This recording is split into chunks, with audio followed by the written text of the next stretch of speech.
right now you're incentivizing people to not look after their own children. The daycare program? I mean, the government preferentially funds non-parental care, especially daycare centers, like institutional care. One child is getting like $30,000, $40,000, $50,000 worth of subsidizing for their care, and the other one who's being looked after by a parent gets zero because the government defines childcare to specifically exclude parental childcare. So in a way, this is financially incentivizing parents to use the daycare facilities as opposed to taking care of your own child. Yep.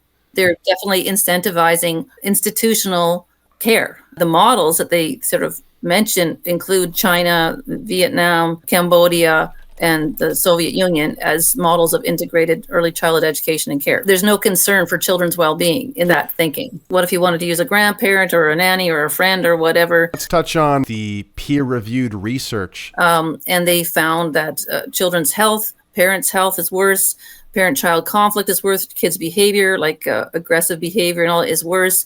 And that in the longer-term study, they found that youth crime has increased compared to the rest of Canada following the implementation of this program.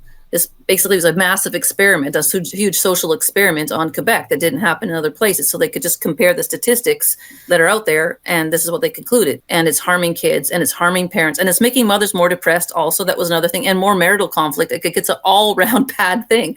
So that's the peer-reviewed research. And there's other peer-reviewed research. The more time a child spends in a daycare center, the more risk-taking behavior at age 15, the more aggression and all the rest of it at younger ages. It's why are we doing this? Because there's a lot of research out there that's not peer-reviewed, and that's the stuff the government uses.